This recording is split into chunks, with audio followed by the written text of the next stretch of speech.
jauh lagi ke rumah sakitnya.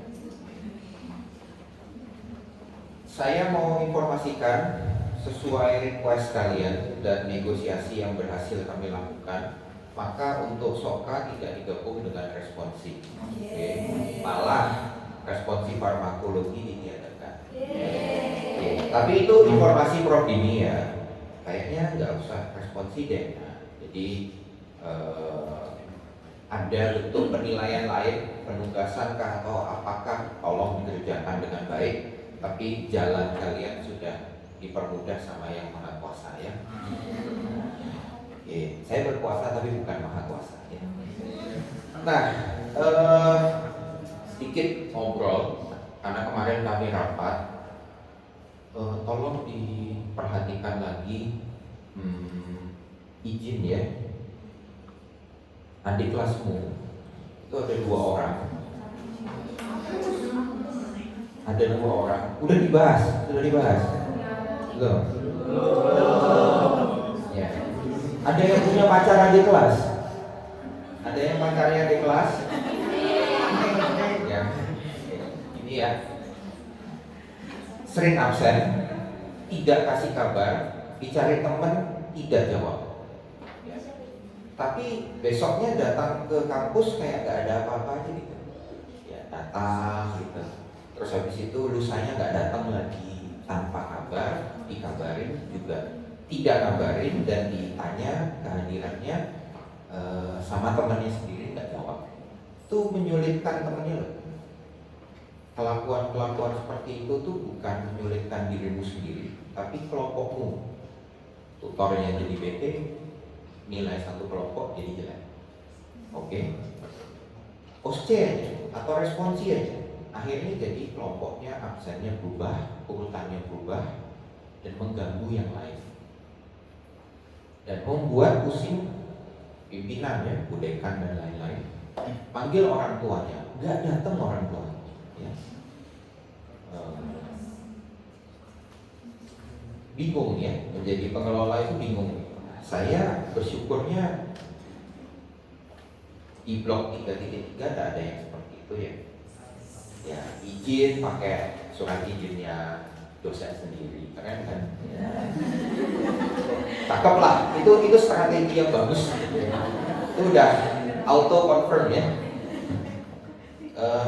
Tapi saya pusing karena saya juga PIC KKD 1. Nah, kayak gini-gini tuh membuat kami jadi berpikir niat gak untuk sekolah. Kalau misalnya nggak niat, nah sekarang tegas ya.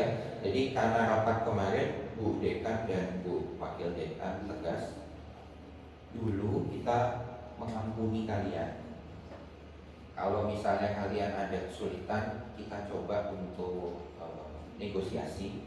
Harapannya kalian lulus dengan baik, akreditasinya universitas baik.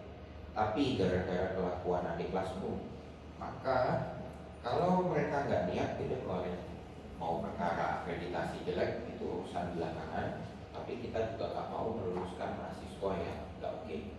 Jadi dosen-dosennya juga tambah keluar tanduk semua ya. Lebih strict lagi memberikan nilai ya. Oke. Nah itu tolong diperhatikan. Yang punya pacar adik kelas tolong dikasih tahu ya. Oke. Sudah aku bilang jangan pacarin adik kelasmu. Ya, jangan pacarin adik kelasnya. Oke. Hari ini kita membahas penyakit yang entah kenapa BPH ini dalam 5-6 tahun terakhir, jadi bukan 5-6 ujian SKDI ya, tapi 5-6 tahun, berarti ada beberapa SKDI dalam 1 tahun itu selalu mengeluarkan soal tentang BPH ya, benign prostate hyperplasia ya. Dulu orang ngomongnya BPH itu hipertrofi, tapi salah ya, hiperplasia. Jadi kamu harus tahu ini, kamu harus belajar ini, walaupun ini tidak keluar di SOKA ya, karena ini nggak ada di tutorial seingat saya. Maka jangan disepelekan, oke? Karena banyak dimensinya, banyak gejalanya, dan banyak penata laksanaannya, termasuk kalian juga bisa untuk menangani pasien-pasien dengan BPH. Ini yang dulu saya bilang, Kalau dokter ortopedi itu jahat ya, berharap orang kecelakaan biar dia dapat pasien. Tapi dokter urologi, ada yang mau jadi urologi, berharap pasien umurnya panjang ya. Karena laki-laki, mau Melvin, mau saya ya, usianya tua, kalau sampai umurnya panjang ya, itu pasti prostatnya membesar ya. Tapi prostatnya membesar sebesar apa itu beda-beda tiap orang ya. Jadi saya nggak kaget, atau kalian jangan kaget kalau nanti kalian jadi dokter urologi pasiennya saya ya. Tommy mana Tommy? Belum datang ya? Nanti tak suruh duduk depan, awas kalau sudah lagi ya.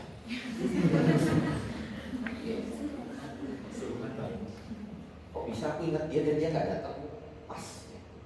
Nah, ini dulu udah pernah aku sampaikan bahwa prostat itu tidak ada di jalur kencing keluar. Maksudnya dia tidak di dalam, tapi dia mengelilingi uretra laki-laki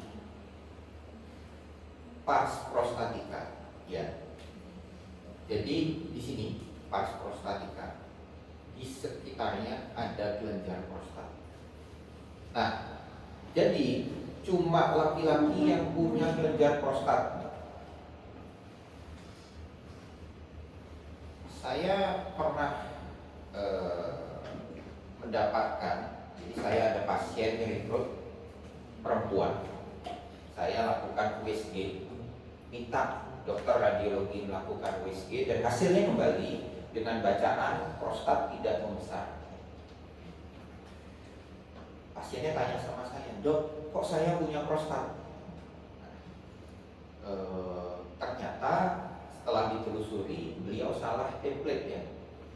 Laki-laki perempuan ada template-nya. Kalau perempuan pasti tulisannya organ ginekologi normal, kalau laki-laki tulisannya prostat tidak membesar. Gara-gara salah template akhirnya perempuan jadi punya prostat gitu ya. Nah, saya jadi berpikir apa ini transgender atau bukan ya kan? Tapi jelas bahwa hanya laki-laki yang punya prostat. Oke? Hanya laki-laki yang punya testis, setuju ya? Hanya laki-laki yang punya penis, setuju? Tidak ya, perempuan juga punya penis, namanya apa? Klitoris, yes ya. Jadi organ yang serupa dengan penis pada perempuan disebut klitoris ya. Tapi jangan bilang sama dokter Mila besok dokter Jeffrey ngajarin perempuan punya penis ya. Jadi tolong dibedakan. Seperti ini, tapi pada perempuan namanya klitoris. Nah, dari sini saja, kalau ada pembesaran pada prostat, membesar itu tidak hanya keluar, tapi juga membesar ke dalam. Membesar yang keluar itu akan bisa kamu raba melalui rectal tooth. Kamu sudah mempelajari skills lab tentang itu. Maka di skills lab-nya waktu itu diulang-ulang berkali-kali ada perabaan prostat. Organnya tidak bisa kamu raba, tetapi penonjolan organnya ke dalam rektum yang bisa kamu raba. Itu ya. Membesar keluar dan membesar ke dalam. Membesar ke dalamnya itu yang menekan saluran kencing ya. Embriologi intinya pada bulan keempat prostat terbentuk dan ada enzim hormon ya 5-alfa ini menjadi penting karena sampai manusia itu tua inilah penyebab prostat membesar dan ini juga yang dimodifikasi untuk pengobatannya ya. Jadi inhibitornya ini, penghambatnya ini akan menjadi obat yang nanti kamu pelajari. Prinsipnya 30 gram. Selamat pagi Pak dosen. Depan. Ya, Jadi aku tahu kalau konslet penyebabnya kalian. Kapan kalian menjadwalkan konslet? 30 menit lagi.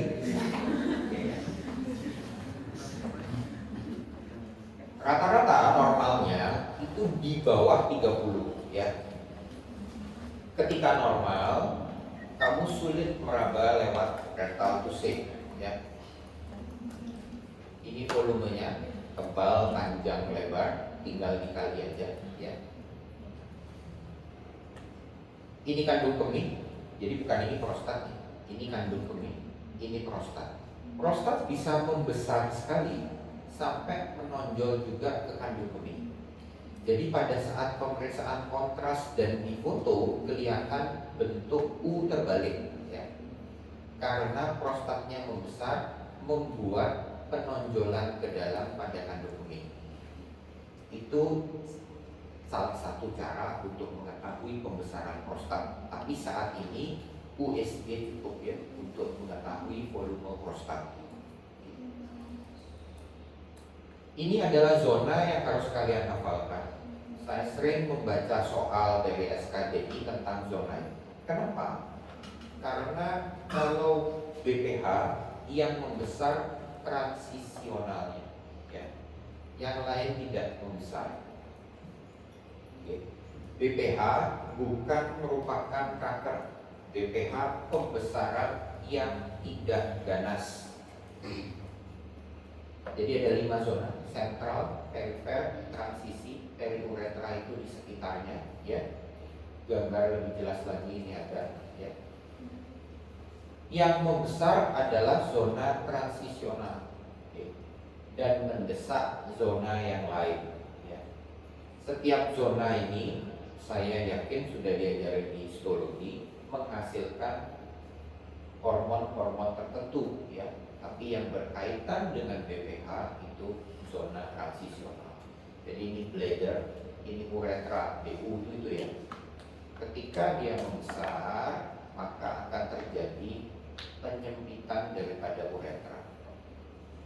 Itu dipahami sehingga semua mekanisme fisikanya keluar urin itu tampak ya. Dulu kayaknya saya pernah ngajarin mekanisme untuk kencing ya. Saraf parasimpatis, simpatis itu sudah ya. Mau dikeluarin sebagai soal? Boleh, beneran? Ya. Soal sokra ya. Sebutkan, kan kemarin ada yang protes tuh mekanisme batuk. For your information, jawaban soal mekanisme batuk saya dikasih tahu karena saya KKD 3, blok 3.3 itu nggak ada yang jawab benar. Di satu angkatan ini salah semua. Gara-gara salah semua, soalnya digratiskan. Ya, jadi jawaban mekanisme batuk itu mau kamu jawab AU, BU itu tetap benar jadinya ya. Nah, tapi itu pengampunan karena soka pertama ya. Soka kedua nggak ada kayak gitu ya. Mekanisme berkemih nggak dikeluarin soka ya. Itu ada sphincter di sini, ada sphincter di sini. Sphincter yang ini akan terpengaruh juga. Ini ada tekanannya. Kalau misalkan ini terlalu besar, maka tekanannya terlalu tinggi ya. Maka ada gejala salah satunya pada laki-laki tua itu terminal dribbling. Jadi karena dia tidak tutup sempurna, netes kencingnya ya. Kencingnya masih netes. Nah, itu hati-hati, mungkin sphinctermu yang tidak paten ya. Nah, ini tipe-tipe sel prostat ya. Hormon yang paling banyak dihasilkan oleh prostat itu adalah ini ya. Dan mencengangkannya ternyata tiroid juga dihasilkan oleh kelenjar prostat. Oke. SH ya. Dan hormon-hormon yang lain. Tapi yang spesifik, prostat itu menghasilkan cairan semen yang juga berperan di dalam ejakulasi. Ya. Mau dikeluarin soal mekanisme ejakulasi itu lebih berat lagi ya. Oke. Tapi belum, karena ini tidak membahas masalah reproduksi. Kita hanya membahas masalah kencingnya ya. BPH ini dibahas karena mengganggu aliran kencingnya. Nah, trigonum daripada bladder, ada bisa jawab trigonum bladder dibentuk oleh satu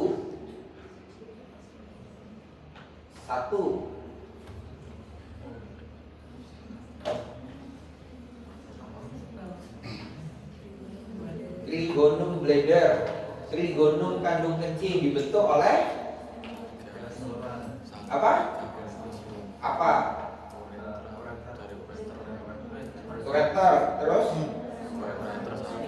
ya, sama bladdernya ini ya. Ini ada muara ureter dan muara daripada bladder ya.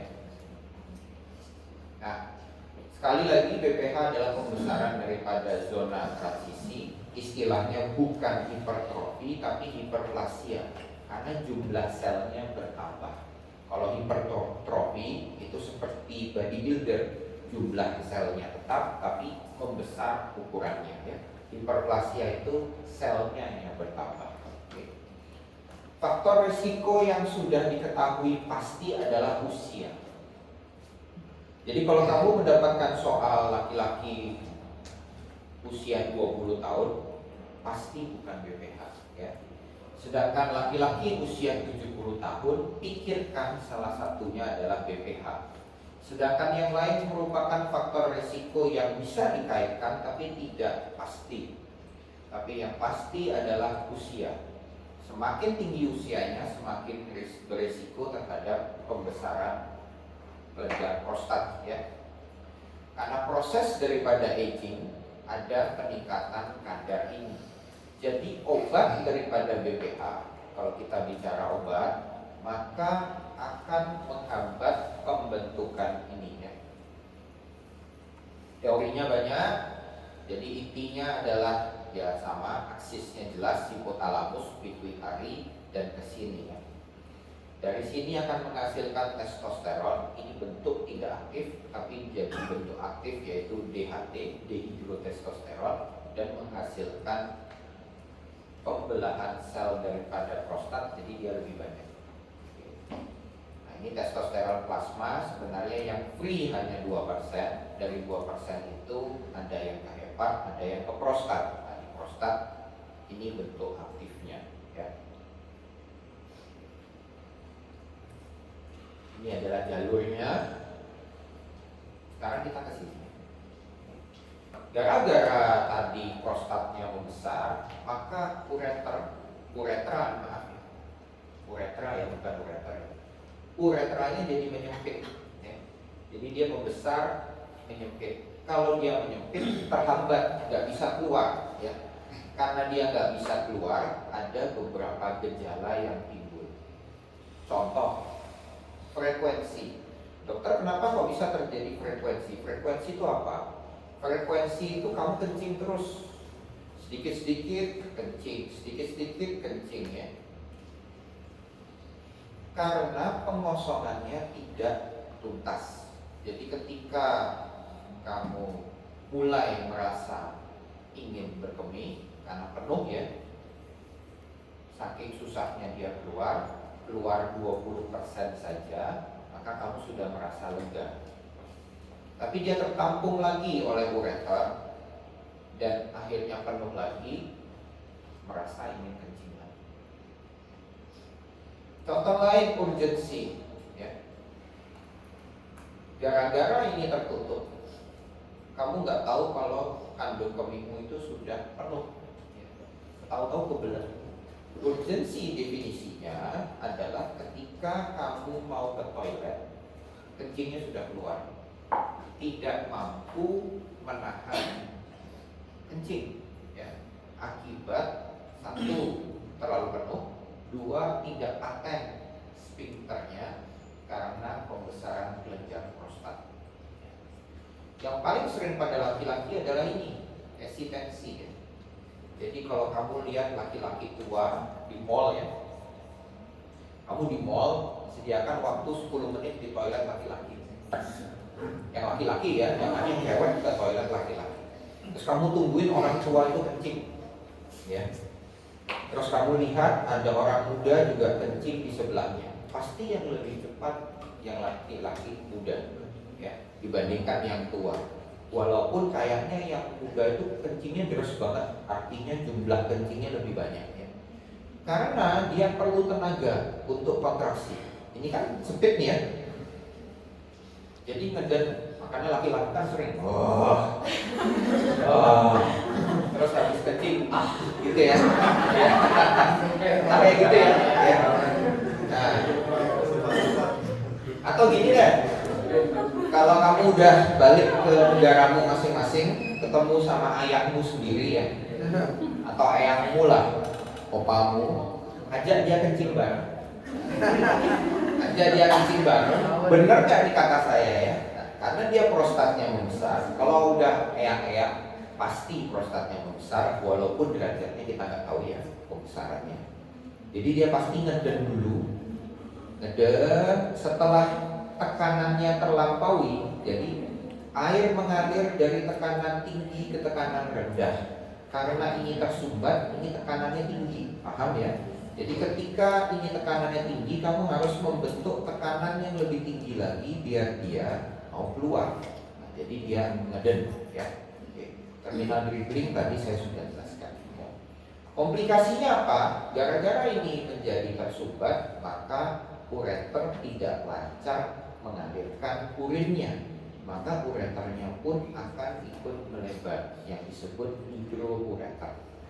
Kalau sampai atas lagi ke ginjal, ginjal juga nggak lancar mengalirkan karena ada sumbatan di sini, maka ginjalnya juga ikut membesar, yang disebut hidronefrosis ya.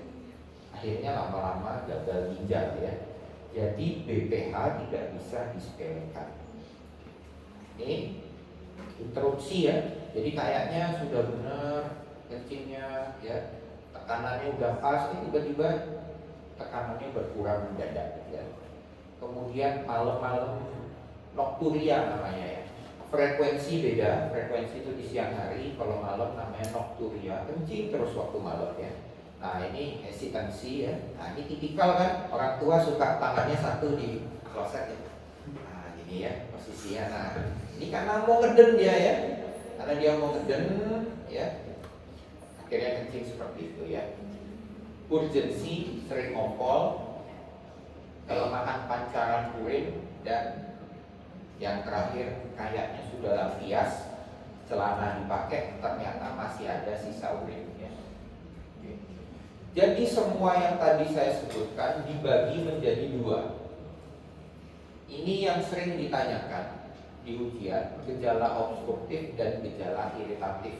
Obstruktif karena sumbat, iritatif karena otot detrusornya itu teriritasi akibat sumbatan ya. Apa sih gejalanya ini ya? Obstruktif harus menunggu, miksinya terputus, ada menetes, terus pancarannya lemah. Ya ini semua dikaitkan dengan sumbatan. Sedangkan kalau iritatif itu gara-gara bladdernya itu detrusornya teriritasi, maka jadi sering kencing, susah ditahan, malam-malam kencing juga, dan nyerinya. Ini adalah gejala obstruktif dan gejala iritatif. Soal yang sebelumnya SKD itu udah nanyanya apa saja yang termasuk gejala iritatif pada BPH ya. Jadi kamu tinggal menyebutkan ini, tapi ini adalah pengecohnya ya. Jadi soalnya jadi agak membingungkan. Kamu harus tahu ada obstruktif dan iritatif.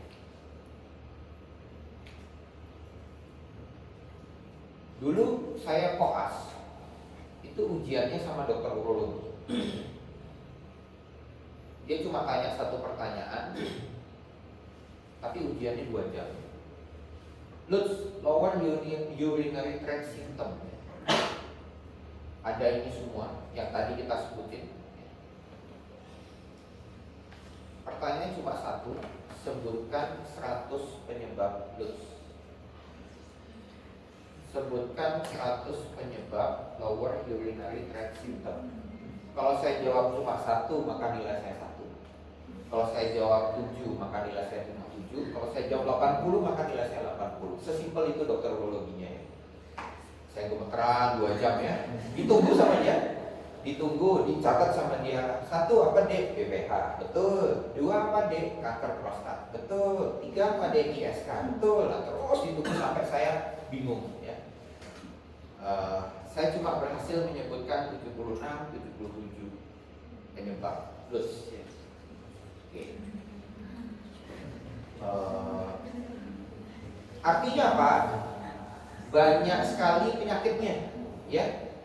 Gampang aja orang ngomong lower urinary tract symptom, gejala urinari bagian bawah ya.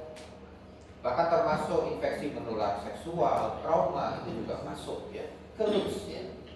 Jadi 100 bahkan lebih mungkin penyebab lus. Maka dari itu BPH banyak diagnosis bandingnya ya. Kalian terbantu karena BPH hanya ada di laki-laki. Tapi kalau tidak, maka banyak sekali diagnosis bandingnya. Oke. Nah, ini adalah beberapa penyebab lus. Ini doang nggak cukup untuk meluruskan saya ya. Tapi ada banyak lagi penyebab-penyebab yang lain yang bisa menghasilkan ini. Salah satunya yang kita bahas adalah obstruksi akibat BPH ya.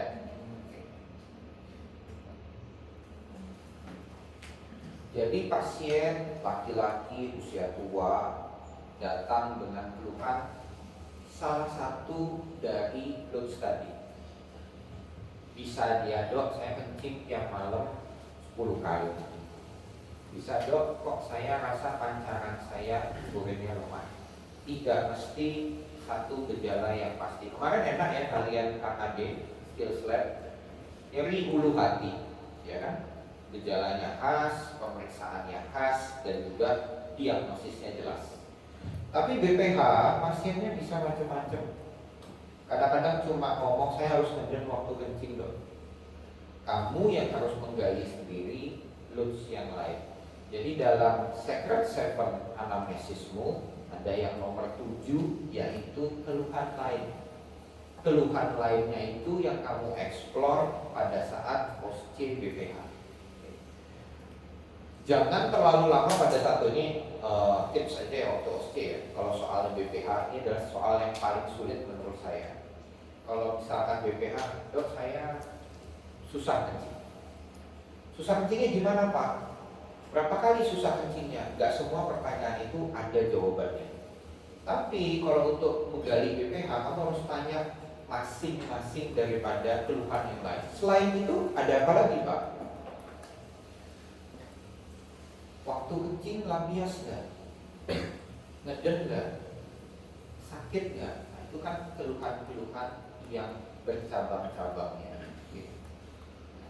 Dan untuk membedakan dia dengan penyebab lus yang lain, kamu juga harus tanya, demam nggak? Jangan-jangan dia infeksi.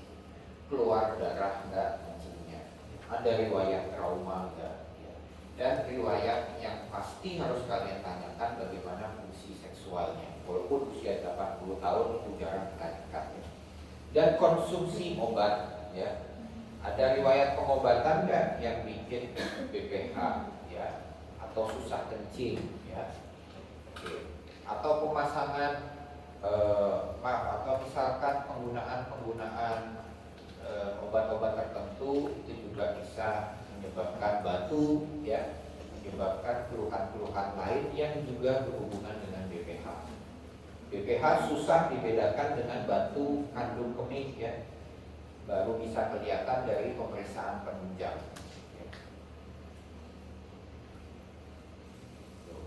Pemeriksaan fisiknya yang paling penting apa? Ini ya, RT ya, rectal toucher ya, atau DRE, digital rectal examination ya. Pakai telunjuk ya, jangan pakai jempol ya. Oke. Dan selalu pakai sarung tangan 2 ya. Pada kenyataannya ketika kamu beneran RT ya, nanti kamu lo yang RT ya. Misalnya nih kamu lapor ke dokter urologi, kamu sebagai dokter di rumah sakit, dok saya ada pasien curiga BPH. RT-nya apa dek? Pasti ditanya. RT-nya apa ya? Pakai sarung tangan 2 ya, kalau nggak bolong sarung tangannya, terus kena kotorannya ya. Nah, RT kita melihat seberapa besar sih prostatnya. Tapi yang lebih penting lagi, membedakan dia dengan kanker prostat. Keras nggak? Ada konsistensi yang berbeda nggak? Permukaannya rata nggak? Ada nodul nggak? Ya, semua yang sudah diujiankan untuk kalian. RT ini penting ya. Pemeriksaan yang lain hanya untuk menyingkirkan dengan diagnosis banding.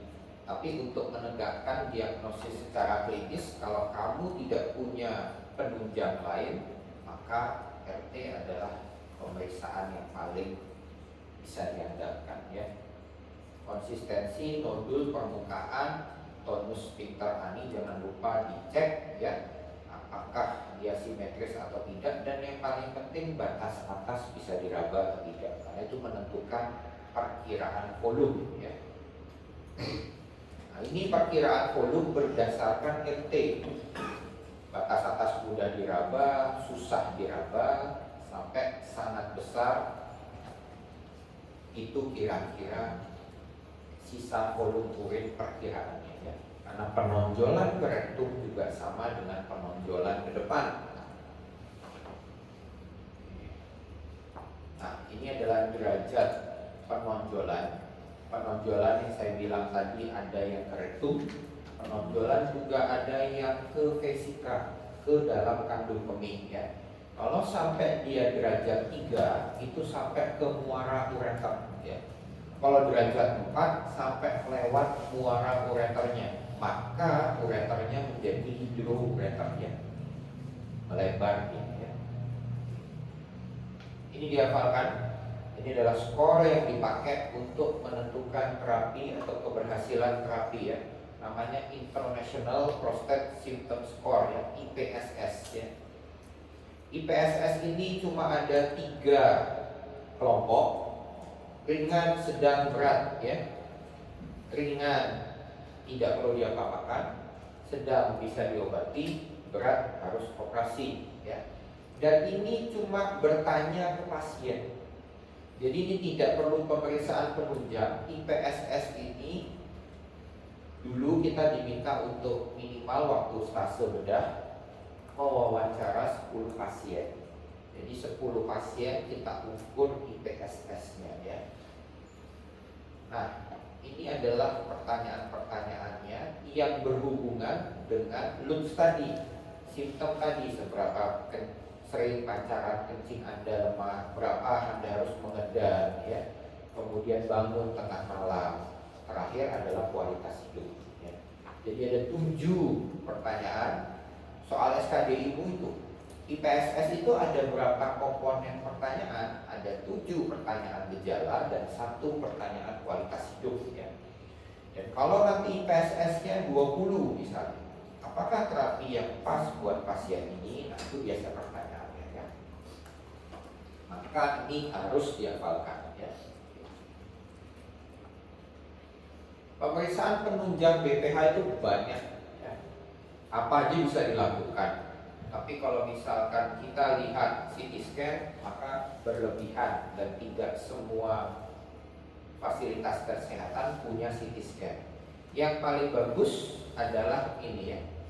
Sama seperti klinis kamu lihatnya dari RT, maka untuk pemeriksaan penunjang pun melalui pantat kamu lakukan USG ya. Lewat lubang anus dimasukkan probe-nya dan kamu lihat USG-nya ya. USG itu tujuannya untuk membedakan dengan yang lain. Kamu juga melihat ukuran prostat dan sisa urin ya. Ini ya, seperti ini alat lama banget ya. Jadi pantatmu dicolok kayak gitu ya, untuk melihat volume prostatnya ya. Ini prostat besar itu misalkan akan kelihatan lebih jelas karena dia langsung nempel probe-nya dengan permukaan daripada rektum yang nempel prostat ya. Ini nggak gede banget ya, kecil nih ya.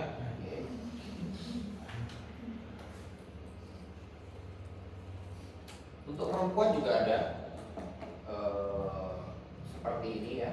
Kalau mau mengukur ukuran rahim atau apa juga bisa lewat seperti ini. Transvaginal bisa, transanal juga bisa ya. Jadi seperti ini, ultrasoundnya masuk, kemudian probe-nya nanti nempel ke bagian ini untuk lihat prostat dan kandung kemihnya. Apakah bisa dengan USG biasa dari perut? Bisa jawabannya ya. Jadi dengan ditempelkan probe di sini, maka kamu bisa melihat kandung kemih, tapi ini lebih dekat, jadi lebih bagus untuk prostat. Gambarannya seperti ini. Ini seperti ini ya. Nah, kadang-kadang susah untuk dibedakan apakah dia ganas atau jinak. Maka dilakukan biopsi, patologi anatomi ya, diambil lewat pantat ya. Ini lewat pantat ada jarum besar ukurannya, kemudian ditusuk itu prostatnya lewat pantat ya, bukan lewat perut ya, lewat pantat dan diambil jaringannya. Nah, itu dilihat dari patologi anatomi, namanya biopsi, transrektal biopsi ya. Nah, seperti ini. Jadi dari USG akan kelihatan USG-nya, kemudian ditusuk untuk lihat prostatnya ya. Sakit ya. Nah, ada satu marker yang selalu dicek pada saat kalian memeriksa prostat. Namanya prostat spesifik antigen. Spesifik dia terhadap prostat ya, PSA ya. Kalau PSA-nya tinggi, maka curigalah kanker prostat. Kalau PSA-nya tidak meningkat atau normal, maka curigalah BPH ya. Kadang-kadang semua soal itu sama, kanker prostat dengan BPH, yang membedakan hanya nilai ini.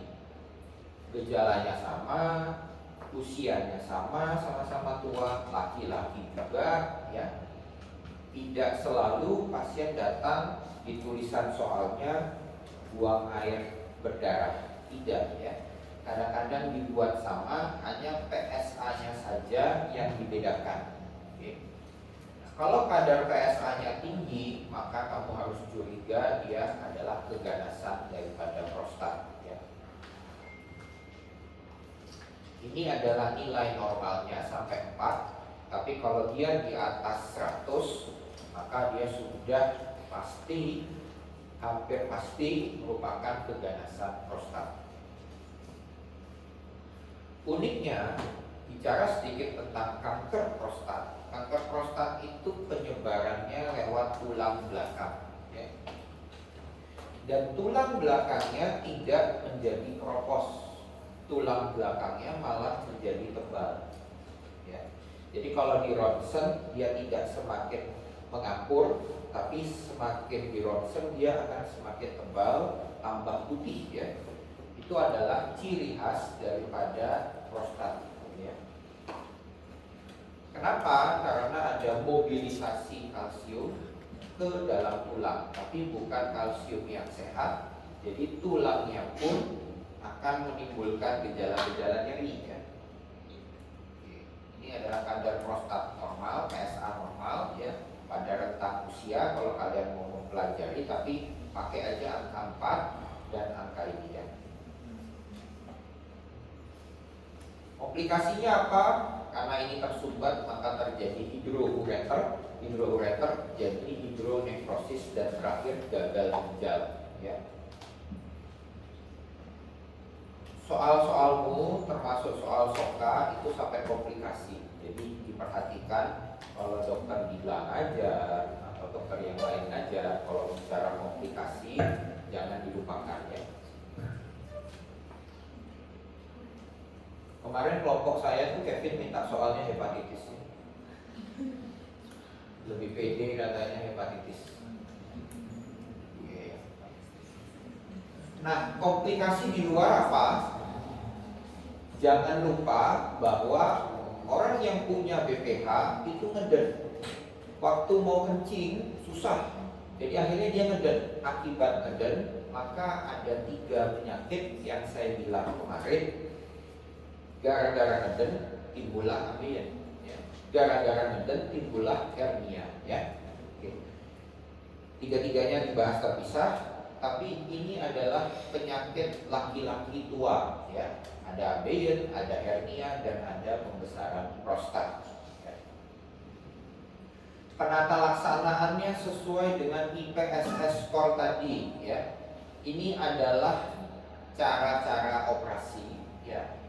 Ini perbedaannya hanya teknologi, tidak perlu dihafalkan, ya. Standarnya adalah yang paling atas, ya. Transuretra maksudnya dari penisnya dimasukkan alat, ya. Kemudian diprok prostatnya. Oke. Tindakan ini membuat tidak perlu ada sayatan, pasiennya tidak ada bekas luka. Ini adalah perkembangan teknologi saat ini, dan ini sudah lama sebetulnya. Yang lain-lain hanya pengembangannya, ya. Yang perlu kalian hafalkan adalah ini, ya, konservatif dengan medikamentosanya, ya. Terutama 3 yang di atas, ya. 3 yang di atas ini sering ditanyakan, dan ditanyakan fungsinya apa. Kalau lifestyle modification, ya tentu tidak banyak minum kopi, hindari alkohol, hindari merokok, ya. Tidak ngeden-ngeden, ya, karena akan menimbulkan penyakit yang lain, ya. Oke, jadi kalau ada lower urinary tract symptom, maka nanti akan ada algoritmanya. Kalau prostatnya itu sangat membesar, maka ada obat-obat kombinasinya, ya. Kombinasinya dari 3 itu tadi saja, tidak ada yang berubah. 5-alfa redutase dan PDI inhibitor, ya. Oke. Watchful waiting pada IPSS. Jadi semuanya itu bergantung sama ini, ya. IPSS-nya kamu nggak hafal markernya, maka kamu akan bingung. Jadi kadang satu skenario 3 soal, IPSS-nya apa komponennya, IPSS-nya skor segini mau diapakan, itu salah semua jadinya, hanya karena kamu tidak menghafalkan IPSS, ya. Nah, nasihat-nasihatnya seperti yang tadi saya sampaikan, ya. Dan kontrol untuk dinilai IPSS lagi, ya. Pasien yang watchful waiting bukan berarti tidak diapa-apakan, dia diobservasi dan diminta kembali lagi, ya. Untuk medikamentosa ini, ya, alpha blocker, 5-alfa redutase inhibitor, dan PDI inhibitor, ya. Oke. Alpha blocker itu untuk membuka saluran sphincternya, ya. Jadi harapannya retensinya berkurang, keluar dia, ya. Ini adalah contoh-contoh obatnya. Zin, zozin itu merupakan alpha blockernya. 5-alfa redutase adalah mengecilkan volume prostat. Jadi beda, ya. Tadi bekerja di sphincter, kalau ini bekerjanya di kelenjarnya untuk mengecilkan volume prostat. Tentu ketika kamu berhadapan dengan pasien akut nggak bisa kencing, inilah obatnya. Jangan kamu kasih yang ini. Kalau kamu kasih yang ini, dia lama, ya, untuk mengecilkan volume prostat, baru dapat terlihat setelah 6 bulan. Jadi pengobatan ini jangka panjang, ya.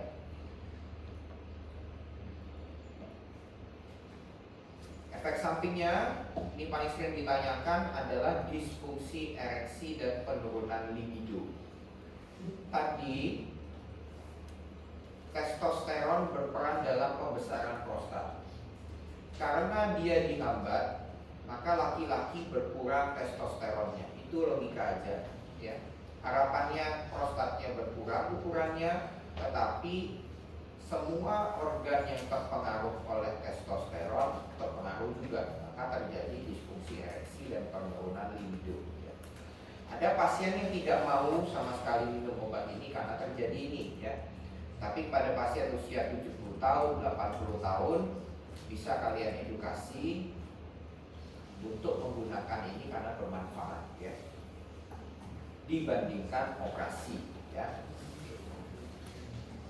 Nah, ini sama prinsip kerjanya ya, untuk mengurangi tekanan pada prostat ya.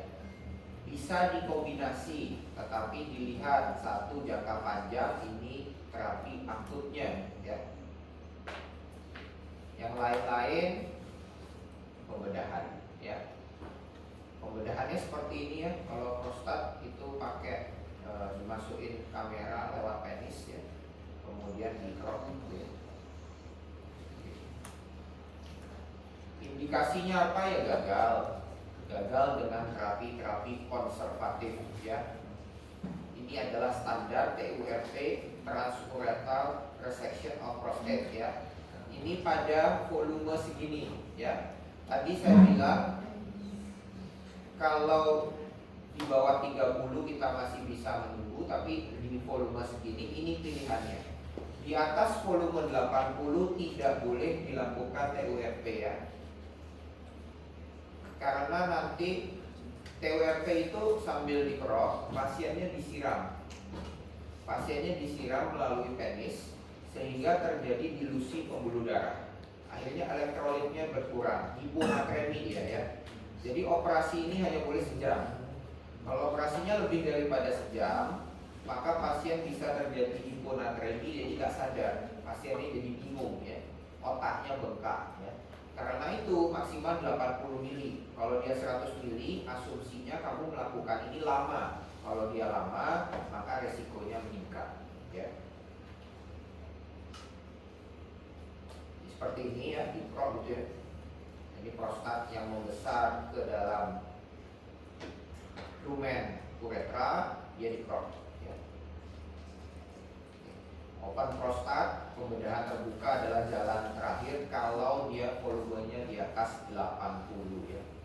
Jadi kalau di atas 80 ini jawabannya ya. Ada yang mau ditanyakan? Pembedahan terbuka bisa lewat pantat, bisa lewat perut, terserah mau pilih yang mana ya.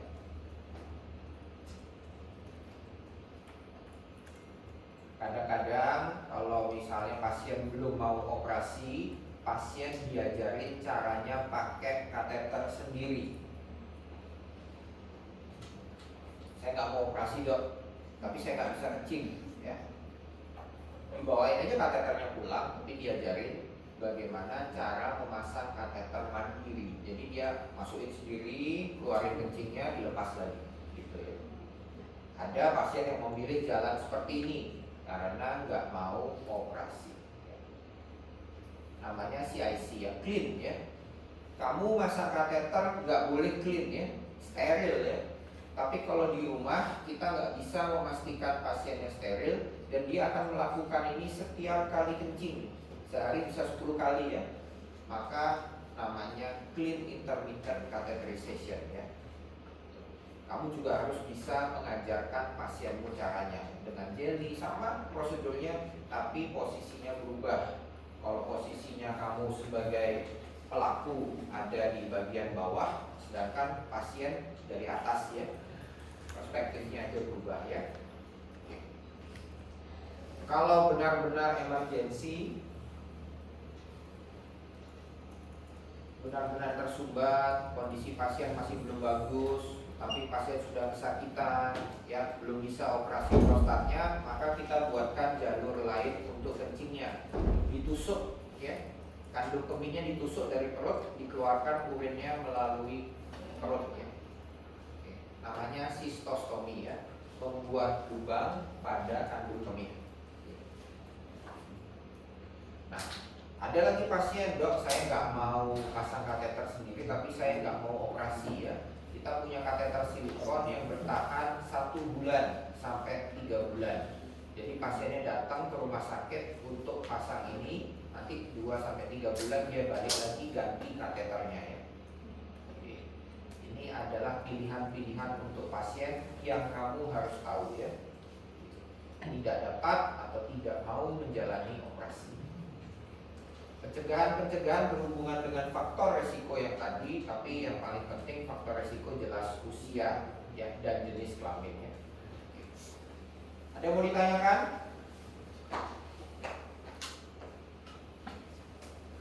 Habis ini kuliah apa? Tutorial jam 11.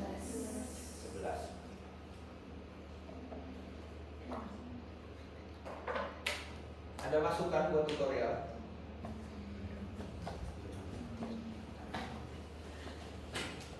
Aku ngajar sekali lagi.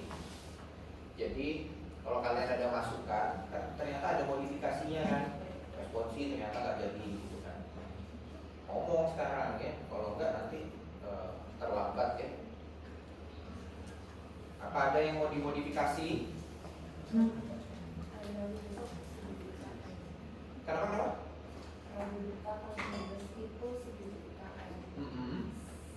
Harinya sama kayak responsi Parasi Doti Irena ya. Oke. CBT kayaknya emang susah. Oke. Dulu pernah CBT kan? Oh, IKN ini baru sekali. Iya. Dokter Kristi kan? Berarti, oh iya. Oke, nanti coba aku obrolin. Tapi nggak jadi itu ya. Jam berapa CBT IKN? Terus Parasito jam? Habis IKM itu ada kelas dong. Habis kelas itu parasito. Kelasnya kelasku, bukan? Sama guest lecture. Iya kayaknya. Oh, guest lecture. Tanggal 19 ya? Oh iya, Dokter Denny, suaminya Dokter Ayu. Fun kok itu, santai. Tapi kasihan juga dia kalau kalian nggak memperhatikan ya. Iya.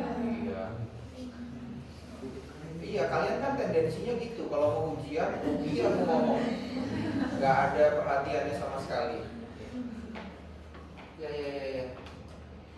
Coba saya negokan sama Dokter Irena, karena Dokter Irena yang siap, betul ya? Oke. Maunya kapan? Besok? Oh, praktikumnya belum? Kalau gitu habis praktikum ujian gimana?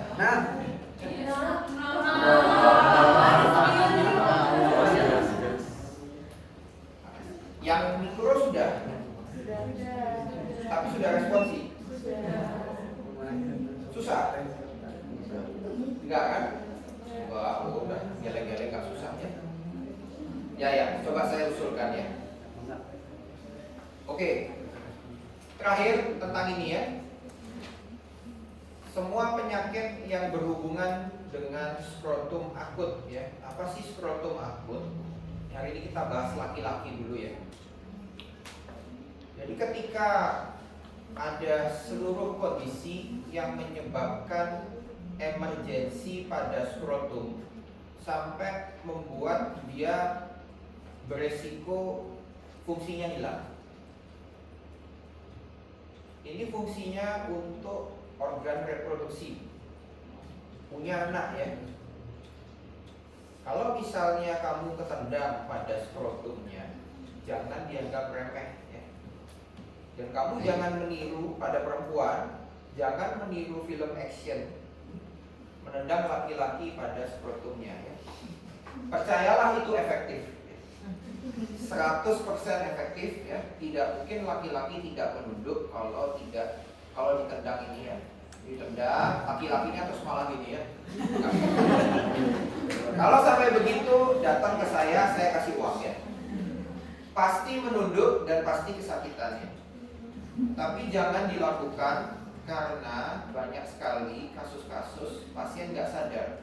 Kemarin bulan lalu saya potong satu testis laki-laki hanya karena dia adalah supir jarak jauh menggunakan sepeda motor. Dia nggak sadar, lama-lama tuh panas ya, karena itu kebakar itu testisnya ya. Terus dia naik motor Jogja Solo dan itu dia lakukan setiap hari selama kurang lebih 7 tahun. Oke, ya. Ada yang kayak gitu Jogja Solo? Motor? Ya. Testismu coba periksa dulu.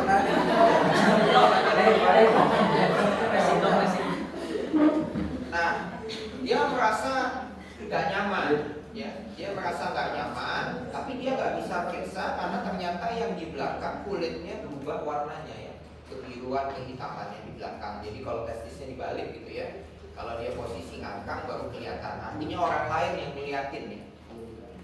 Pak, ini kok kayaknya nggak oke warna kulitnya ya. Tapi saya belum yakin, maka saya lakukan USG.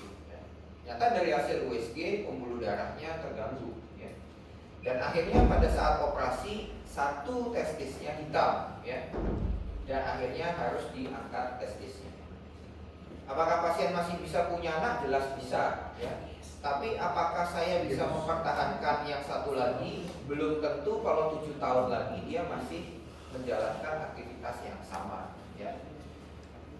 Maka harus dihati-hati, jangan dianggap remeh. Tetapi memang kasus-kasus yang saya sampaikan itu lebih banyak pada anak-anak.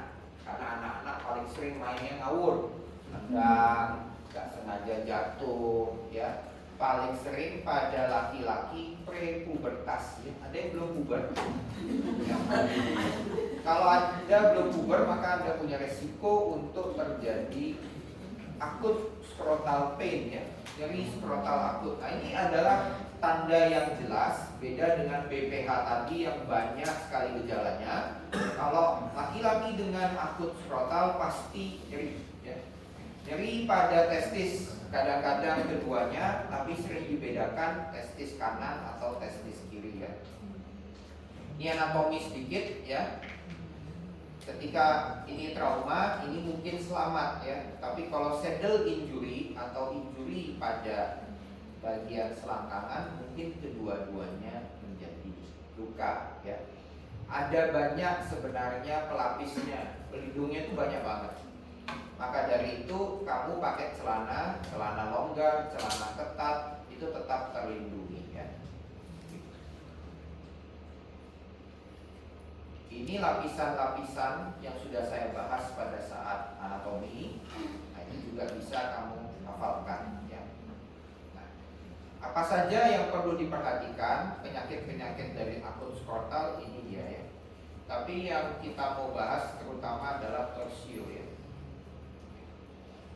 Kenapa torsio itu penting? Karena torsio itu cuma punya waktu segini. Pasiennya datang dengan keluhan akut nyeri pada skrotum. Kamu nggak punya waktu untuk, oh nanti USG dulu aja. Kalau sudah ada hasil USG-nya, tolong datang ke sini, ya. Maka testisnya akan mati pada saat dia datang membawa hasil USG-nya.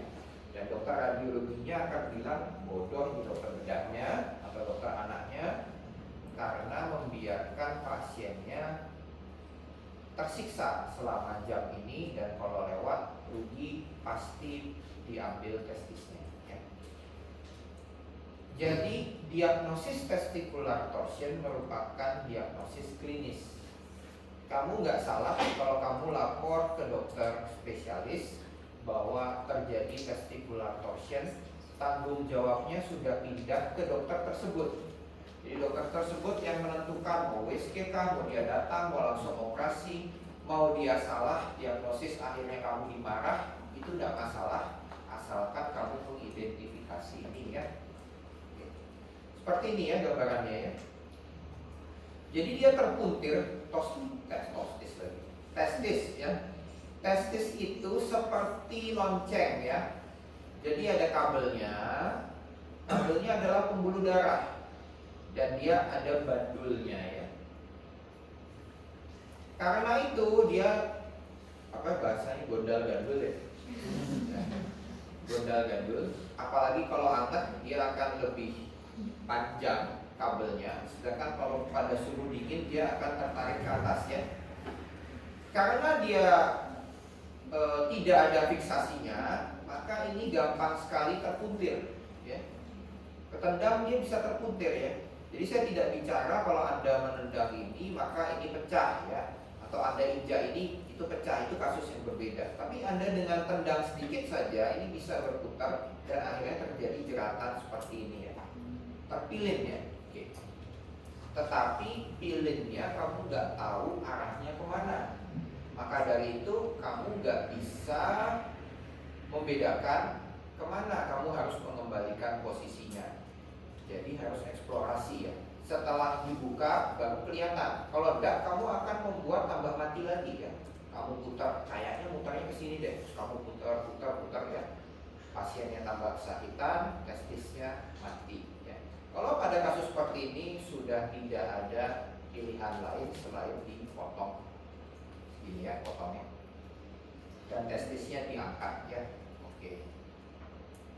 Nah, ini adalah fenomena yang sering terjadi pada testicular torsion. Jadi sebenarnya agak vertikal posisi testis. Pada testicular torsion dia namanya bell clapper deformity ya, seperti lonceng sapi ya, yang goyang-goyang itu. Dia lebih horizontal ya. Dia semakin horizontal dan nanti akan semakin menghitam ya. Nah, ini contohnya ya. Kayaknya biasa aja ya, cuma pembesaran biasa ya, susah dibedakan. Tapi pada anak-anak ini sangat nyeri. Dan ketika kita buka memang kelihatan ada jeratan ya, terpuntir ya. Kalau di usus namanya volvulus, kemarin saya bilang. Pada testikular itu namanya torsion ya. Oke. Paling banyak sebelum 3 tahun dan setelah 25 tahun. Jarang setelah 25 tahun, jadi antara 3 tahun dan pubertas sampai 25 tahun ya. Physical examination-nya biasanya cuma satu ya, testisnya satu doang yang torsi, jarang kedua-duanya ya. Oke. Nah, diagnosisnya memang kita kadang-kadang karena bingung, misalnya pasiennya terputir, terus testisnya mati, baru berobat. Akhirnya dia sudah tidak merasakan sakit lagi ya. Waktu kemarin saya sakit dok, tapi sekarang sudah nggak sakit. Nah, pada saat itu kamu dibenarkan untuk melakukan USG untuk melihat apakah testisnya masih hidup atau tidak. Ya. Kalau misalkan testisnya mati, dioperasi nggak? Tetap harus dioperasi ya. Karena kalau tidak, testis yang mati pada kantongnya itu berpotensi menjadi kanker testis. Ya. Maka dari itu hidup atau tidak, eksplorasi tetap. Ketika dia mati harus dibuang, jangan dibiarkan saja ya. Itu akan menjadi kanker ke depannya ya. Apa yang dicari dari USG selain testisnya adalah pembuluh darahnya. Kalau pembuluh darah di sini lancar, maka akan kelihatan dari USG aliran darahnya baik, tapi kalau di sini aliran darahnya terputus ya. Nah, pada kondisi tertentu di mana kamu yakin biasanya itu dia terputirnya ke arah close book ya, ini namanya close book. Jadi yang kanan dia tutup ya. Jadi caranya memutir adalah open book ya. Kamu membuka buku ya ke arah luar ya. Harapannya putirannya teratasi. Tetapi ini merupakan terapi yang sering gagal ya. Cuma kalau tidak ada dokter bedah, tidak ada kesempatan lain, maka ini adalah satu-satunya jalan untuk membantu pasien ya. Pembedahan adalah pembedahan yang sifatnya mengobati ya. Dan setelah kamu buka yang satu ya, kamu harus eksplorasi juga yang satunya lagi. Karena kamu harus memberikan penjelasan ke pasien kemungkinan-kemungkinan ke depannya, termasuk juga kemungkinan memiliki anaknya ya. Kamu nggak akan bisa menjelaskan kalau kamu tidak eksplorasi yang sehat ya.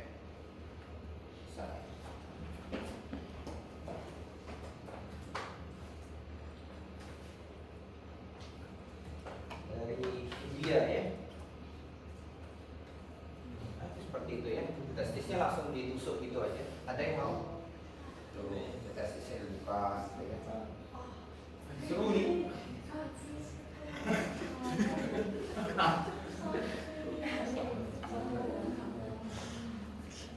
Nanti kalau kamu koas di Pademangan, maka kamu juga akan jadi asisten ya. Kalau jadi asisten jangan takut darah ya. Nanti nggak lulus loh staf sebenarnya. Nah, nanti paling kamu yang disuruh untuk jadi tukang nelap pakai kasa itu ya. Tapi jangan salah, itu penting loh. Ketika view-nya terhambat akibat darah, kamu lambat untuk melakukan ngedep ya namanya ya, maka akan terganggu banget. Dokter bedahnya itu benar-benar tergantung kamu ya. Aduh.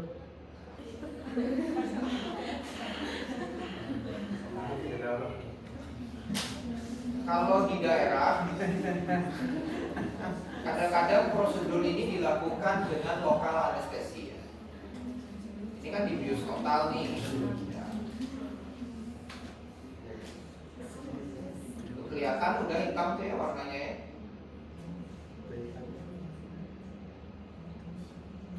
Testis tidak seharusnya warnanya begitu. Warnanya harusnya pink, cerah, bagusnya. Tuh, nah, keluar ya.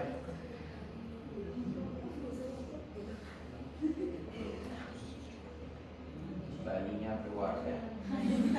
Oke.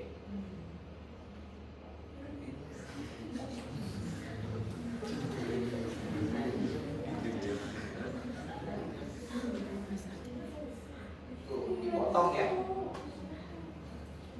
Jadi kita cari pangkal pembuluh darahnya, tuh dipangkal, terus diikat. Kalau nggak diikat kan ngalir terus darahnya ya.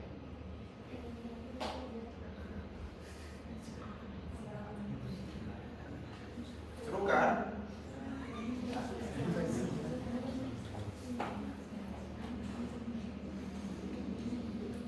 Terus dipotong ya. Oke. Nah. Ya, itu yang paling banyak saya hadapi, pasien terlambat datang sehingga tidak punya pilihan lain selain dipotong. Jarang sekali sampai kita bisa perbaiki dan pasien datangnya lebih awal ya. Jadi laki-laki kalau kamu udah merasa sakit di selangkanganmu, berobat aja ya. Oke. Jangan sampai terlambat dan akhirnya harus diangkat ya. Oke.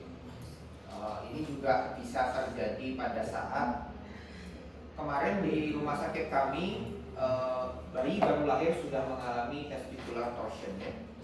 Baru lahir ya, itu menjadi rekor buat dokter bedah anak di rumah sakit kami karena pertama kali juga beliau melihat bayi baru lahir sudah testicular torsion ya. Jadi itu bisa terjadi. Nah, apa saja yang bisa seperti ini? Itu torsi daripada organ-organ di sekitar testis, juga infeksi ya, itu juga bisa menyebabkan nyeri dan sakit ya. Kemudian bengkak ya, dan ada kelainan-kelainan lain termasuk kelainan darah, itu juga bisa menyebabkan nyeri pada skrotum. Itulah yang membedakan kenapa harus dilakukan segera dan ada juga yang cuma bisa diobati ya. Ini adalah gambar-gambarnya. Jadi sekitar testis itu juga bisa terjadi torsi ya, bisa terjadi puntiran. Nah itu sama sakitnya dan sama juga harus dieksplorasi ya. Sedangkan kalau misalkan epididymis, dia bengkak, merah karena infeksi. Dia biasanya tetap bentuknya vertikal begini ya, cuma dia bengkak, kulitnya kemerahan, pasiennya demam ya. Itu karena ada infeksi ya. Ini paling sering akibat adanya infeksi saluran kemih. Maka dia akan kembali jalurnya, kumannya dan nempel di area sini ya. Paling sering akibat infeksi saluran kemih dan infeksi menular seksual termasuk gonorrea.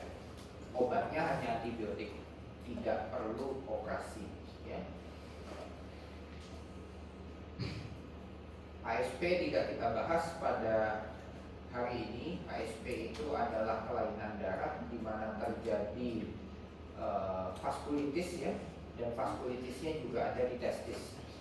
Dia paling sering pada anak dan laki-laki, maka sering susah dibedakan dengan testicular torsion ya. Yang terakhir adalah trauma testis. Kalau ketendang itu bisa langsung rusak testisnya, atau ketendang bisa menjadi testicular torsion ya. Jadi kalau ada riwayat trauma, minimal kamu harus periksa supaya memastikan masa depanmu aman ya. Oke. Ada yang mau ditanyakan? Silat kan sudah diajarin friend test kan? Testisnya diangkat, tambah sakit enggak? Jadi kalau misalkan epididymis,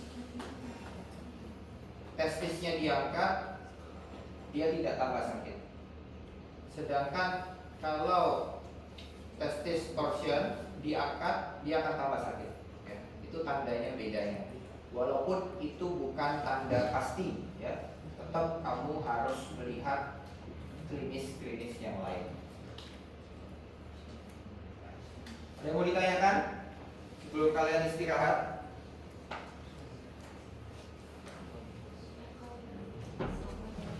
Soka?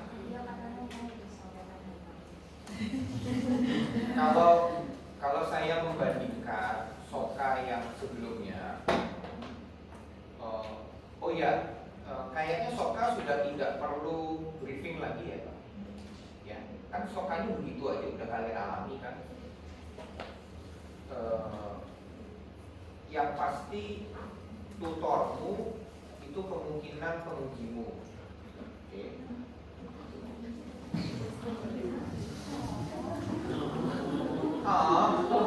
Ya ampun. Dan kabar buruknya, Dokter Ayu tidak bisa, sehingga Dokter Ayu bukan salah satu penguji. Ya.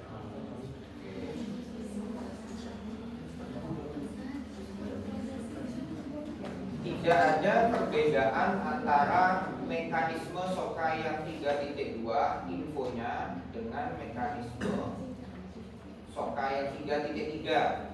Sama, hanya soalnya berbeda. Dan kalau saya lihat soalnya lebih gampang yang 3.3. Pasti lebih gampang. Ya, pasti lebih gampang. Ya. Kemarin ada yang sampaikan, Dok, kita belajar semua tapi ternyata yang keluar cuma satu.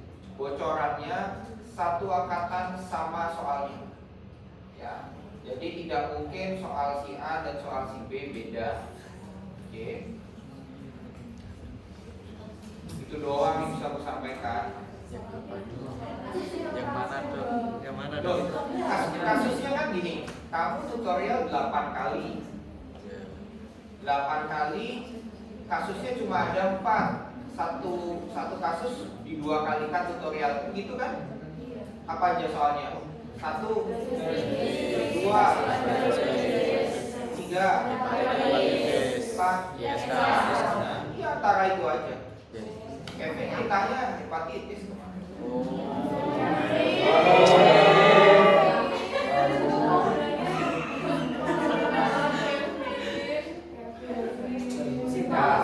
Misalnya, loh, kamu cuma belajar 4 kasus loh.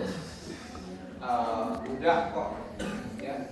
Tapi jangan lupa dipelajari sampai komplikasi.